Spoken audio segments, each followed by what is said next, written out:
finales de los 60 y principios de los 70, el mundo estaba revolucionado. 15 años después del inicio de la Guerra de Vietnam, tenían desencantada a una generación nacida después de la Segunda Guerra Mundial. El movimiento hippie se tomó a las calles para protestar a favor de los derechos individuales. Misael Pastrana ganó la presidencia de Colombia en medio de unas elecciones presuntamente fraudulentas, en las que enfrentaba a Gustavo Rojas Pinilla. Ya habían surgido algunas guerrillas liberales al inicio de la década. En medio de ese país conservador y convulsionado, empezaron a surgir los sonidos del rock and roll y el twist de la nueva ola, que se transformaron en unos atisbos de rock contestatario durante la década de los años 70. Entre 1969 y 1970 surgió un trío de rockeras que no ha figurado en la historia del rock nacional. Hasta ahora.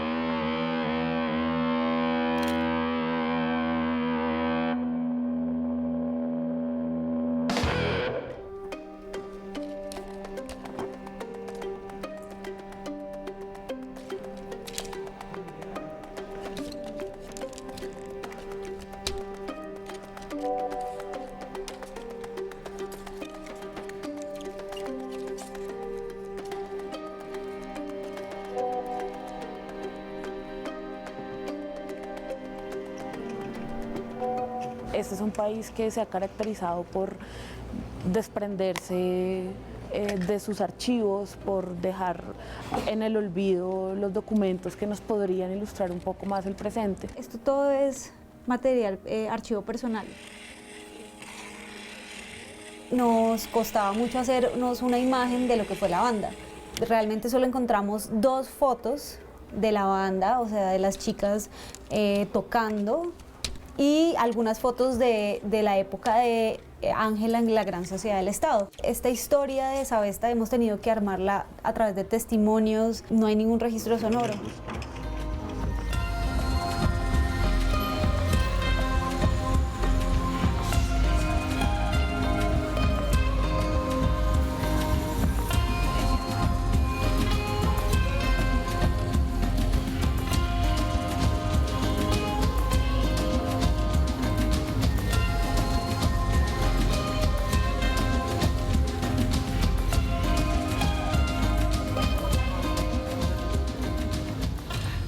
Mi mejor amiga y yo, pues un día dijimos, ¿por qué no hacemos un grupo de mujeres? A mí me pareció genial. Entonces Mercedes dijo, yo toco la guitarra. Entonces yo le dije, no, yo toco la batería y canto. Y nos tocaba buscar una bajista, entonces buscamos a una amiga, Berta Pinilla, que quiso tocar el bajo. Mi hermano tenía unos bongoes que le ha regalado a mi abuelita, y yo principié a tocar en eso y con una tapa de una olla. Era como si fuera el platillo. Mi hermano, que ya murió, Germán Izaza, él me enseñó los primeros golpes de batería.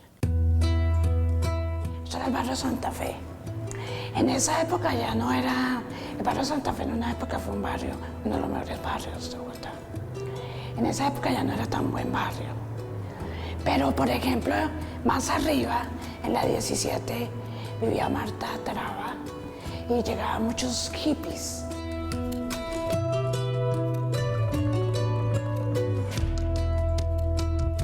Andábamos todas siempre a los ensayos en la casa de Ángela, de Berta o de Mercedes. Claro, tenían unas guitarras viejitas y unos bajos viejitos eléctricos, y una batería también pues viejita que se conseguían pues con todo el resto de la gente que colaboraba. ¿Y dónde ensayaban, Ángela? Ensayábamos en mi alcoba, ya te voy a mostrar dónde era. ¿Cuánto no entrabas a esta casa? Pues hace más o menos unos 40 años. Sí, estaba muy parecida. Sí. Lo que pasa era que en esa época yo veía esto más grande. Tal vez porque era más joven, no sé. Pero sí está igual. Pues eso de Mercedes ensayando acá. O sea, que hubo muchas vivencias, ¿no? Con mi familia, con Mercedes, con mis hermanos, con todos esos grupos de rock de esa época. Nosotros estábamos en mi casa, yo vivía en la 161 en esa época, y necesitamos un nombre. Y nada que nada, pues buscamos en los libros y encontramos un librito que se llamaba Sabesta, perdón, Sabesta, y era de una muchacha de la India y les pareció chévere porque era como oriental la cosa.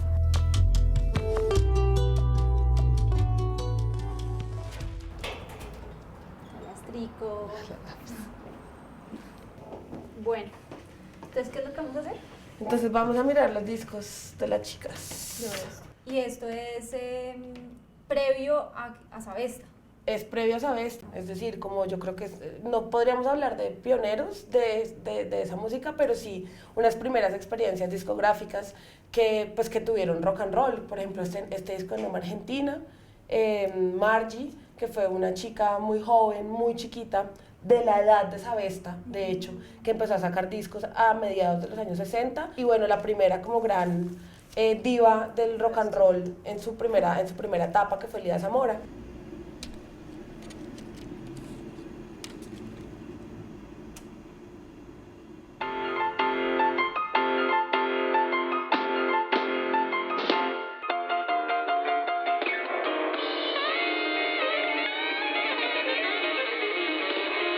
¿No te suena? ¿Quién puede ser? No, no me suena. ¿Será la de Hila y los no sé qué? ¿Sabes qué tenía de chistoso, acá? Que todas las niñas que se volaban de la casa se iban para allá. Como tú. A pesar de tener, digamos, de ser preadolescentes, prácticamente 14, 15 años, estaban componiendo sus propias canciones, a diferencia de muchas otras bandas que estaban haciendo covers, digamos, de la música anglosajona que estaba llegando al país en ese momento. La canción se llamaba Música de Piedras y la letra decía: música de piedras que caen, oblígame a confesar que soy yo. ¿Seré un ente o un demente que nadando entre lo que se llama gente no se explica lo que se siente? Depresión, culminación de un ente en avanzado estado de lo demente. Mi voz no era potente y mi mamá era la crítica más grande que yo tenía, que me decía: no, pero cante más duro, no se oye. Y entonces a raíz de eso como que yo perfeccioné mucho.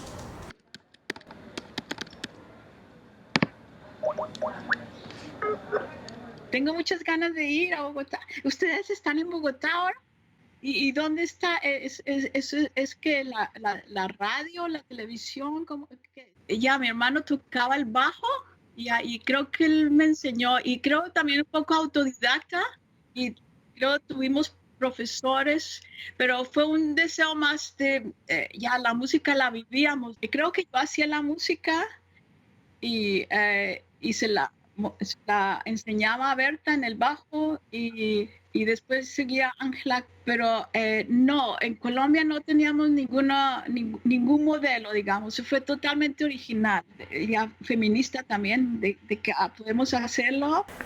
Pues todo era como en contra de la sociedad, del sistema de la sociedad, sí. De amor, pues también habían canciones de amor.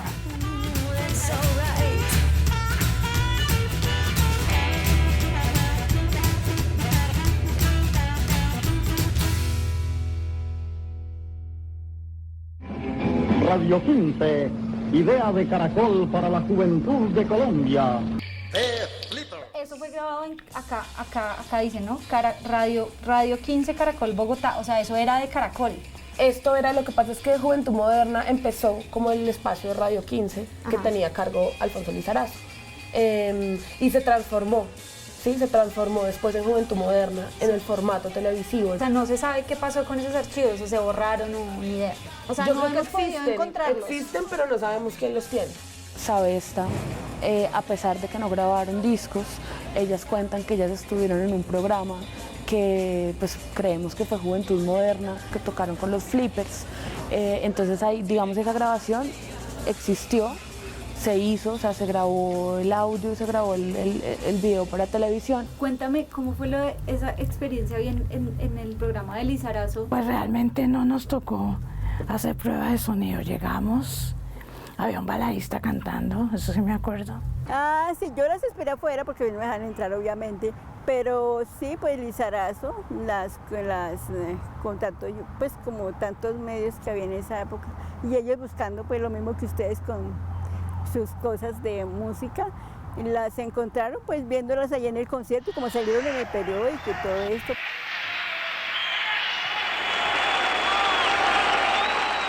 Yo, por ejemplo, a veces me ponía un pantalón bota campana. Me ponía muchos collares, me encantaba eso. Como tipo Jenny Joplin. Más o menos nos vestíamos. A veces Mercedes se ponía como unas bermudas con una camisa. Claro, éramos unas niñas, éramos unas niñas y nada, pues claro que ellas se trataban de ver más grandes y todo para poder salir ahí, nosotros también, pero pues sí éramos muy niñas y había muchos grandes ya, mechudos de esos. Salíamos con cosas en el pelo, acá. Nos poníamos como si fuéramos hippies. Además, pues nos sentíamos de ese movimiento, porque nosotros pertenecíamos a ese movimiento. La filosofía de nosotros era la de los hippies, ¿no? El amor, paz, íbamos contra la guerra, queríamos un cambio social. Los hippies de esa época no tomaban, odiaban el alcohol. ¿Por qué? Porque eso era la generación pasada y nosotros estábamos en contra de la generación pasada.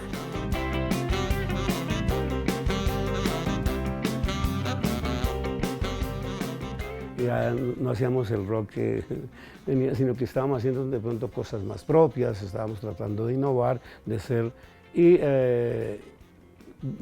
ya se escuchaba, ya había pasado el verano del 66, ya habían pasado otras cosas, y el LSD y todo, y empezamos a hacer algo que se calificó como rock progresivo. Sabesta y las bandas de la movida hippie marcaron un cambio generacional. A finales de la década de los 70 llegó el rock y con él también explotó la psicodelia. Uno de los lugares emblemáticos de este movimiento fue una finca en Lijacá. Lijacá tenía 2 casas y en el centro un espacio verde muy grande que iba de la carrera séptima y abarcaba casi 2 cuadras, por decir algo. A los fulanos se les ocurrió la nefasta idea de hacer un tinglado, un ring, y hacer un concierto un 31 de enero. Y el sitio pues ya queda ahí con la tarima empotrada en el piso y todo, palos que han cortado, una cosa maravillosa, un trabajo como todo lo que se hizo con el rock and roll en los comienzos. Tomamos el lugar, llevar a vivir allá a los muchachos músicos, algunos, y organizamos una locura que se llamó Festival de la Primavera.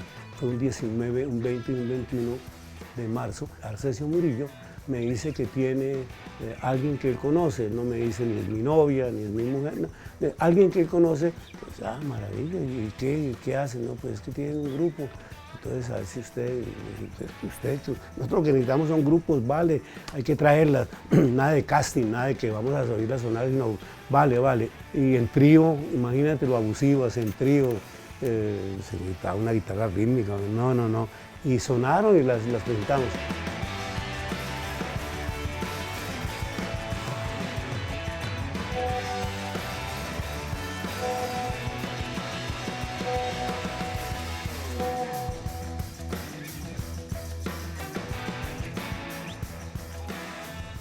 Bueno, yo ya había visto a Arcesio en la televisión y en sus conciertos, pero pues no, lo había visto ahí como él en esa época no tenía el pelo largo, sino parecía como Elvis.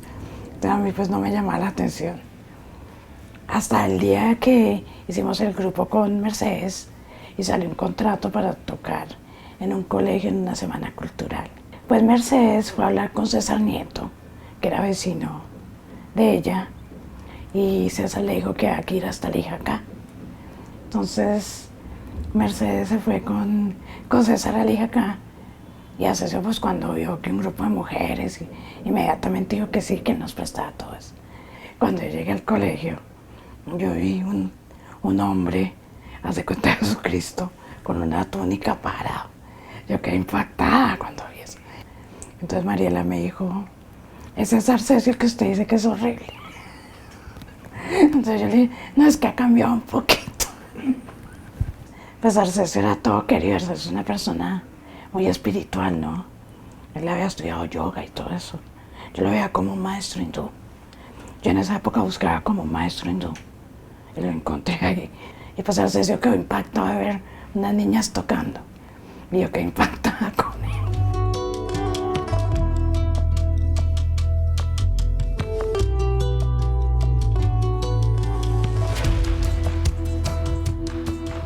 Cuando se terminó Sabesta y yo me casé con Arcesio, el matrimonio con Arcesio fue en este apartamento. Eso fue como si fuera un concierto rock. Entraba hartísima gente. No, ese apartamento era lleno.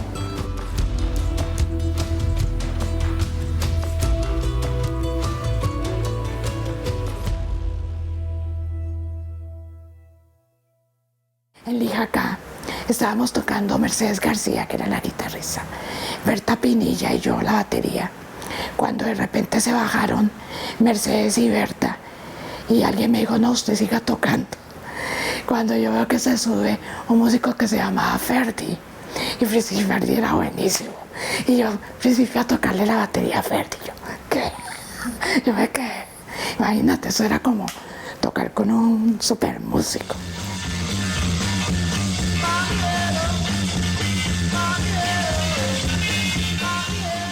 Entonces nos sentábamos allá y pues era un humedal de marihuana y tú sabes. Pero ahí nos la pasábamos, ese era el sitio de encuentros de los grupos que querían sobresalir.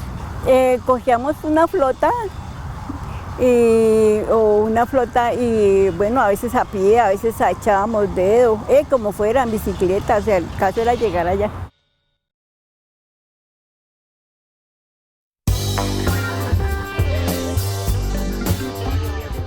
Mi papá era totalmente materialista, era como comunista. Mi mamá era química, fue de las primeras mujeres que salió de la Universidad Nacional. Solo había como 3 mujeres en esa época. Mi mamá estudió química, era química farmacéutica. La historia de Sabesta va mucho más allá de la historia de la banda como tal, y es que nos muestra un momento crítico para las mujeres en nuestro país, que va desde la década del 50 al 60 y es un cambio en los roles de la mujer en la sociedad. Es un momento en el que la mujer empieza a salir del ámbito doméstico y empieza a entrar en el ámbito laboral y hasta político. Igual todavía la coyuntura era complicada para una banda de mujeres y más en el rock and roll. Hay un artículo que es fundamental, es de sábado 1 de marzo de 1969 y dice: la mujer colombiana del hogar a la universidad y al Congreso. Eso era un espectáculo, algo pues increíble, porque pues unas niñas ahí tocando y se lanzaban a tocar, pero claro, pues venían los grupos de hombres más fuertes y con más decisión y con más instrumentos y bueno. De todas maneras, ¿cuántos grupos de mujeres hay de rock and roll? Era un poquito como mirar por encima del hombro. Por lo menos, y no voy a dar nombres propios, muchos de los músicos de los grupos de ese momento, para alternar, que van al comienzo y que... Y el deseo de nuestros padres en general era de que fuéramos a la universidad a estudiar, ¿no? Ser artista no era muy, para mujeres, no era muy bien visto, digamos. Estos años de Sabesta coincidieron también con el surgimiento de unas bandas que desafortunadamente no grabaron y de las cuales hicieron parte Ángela Izaza y sus hermanos, Germán Izaza y Carlos Izaza. Estas bandas fueron pues La Gran Sociedad del Estado, Limón y Medio, una banda llamada SOS, La Galaxia Roja y AEDA. Durante estos años surgieron otras bandas que sí grabaron, como fue el caso de Siglo Cero, de La Columna de Fuego, de la banda Génesis de Humberto Monroy, también El Kini Nelson, Malanga, La Banda Nueva y otra banda llamada Terrón de Sueños. Bueno, el grupo se terminó cuando la mamá de Berta, la bajista, no le gustó la cosa, que porque marihuana, y que Arcesio quiso tocar el bajo, pero nosotros queríamos que fuera un grupo de mujeres. Teníamos una amiga que se llamaba Luz Estela Pérez, hermana de Pocho, un músico muy famoso esta época, y en esa época pues también. Entonces ella quiso tocar el bajo y con Luz Estela ensayamos, pero no sé, el grupo terminó. César Nieto tenía un grupo que se llamaba El Limón y Medio, necesitaba unas coristas, entonces principiamos a cantar en ese grupo, hacíamos coros. Entonces pues yo ya era novia de Arcesio, y entonces Arcesio me dijo, no cantes más en otros grupos, porque no cantas en la Gran Sociedad del Estado. Entonces yo principié a cantar en la Gran Sociedad del Estado.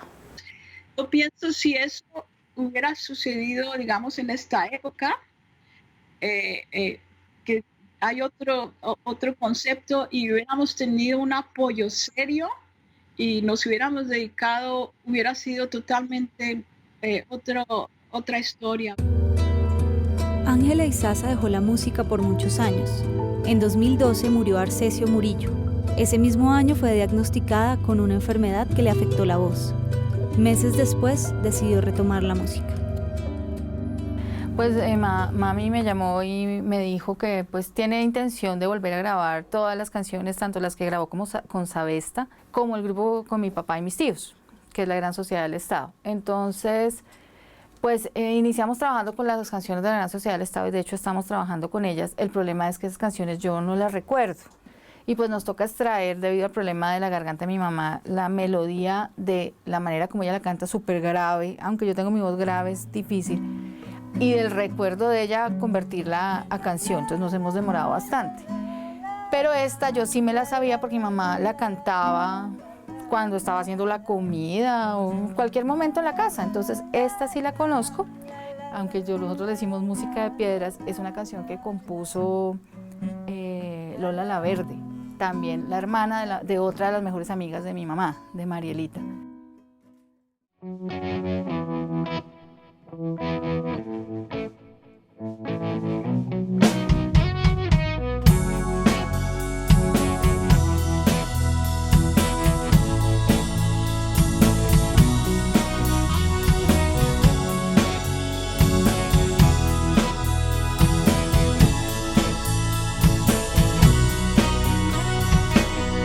Música de piedras que caen, obrígame a confesar que soy yo. Seré un ente o un demente que nadando entre lo que se llama gente. Yo compuse una canción que decía, toma tu fusil y vete de aquí, pero recuerda, ten frescura con él, llévatelo lejos, donde no lo vea, vete a la guerra o a donde quieras.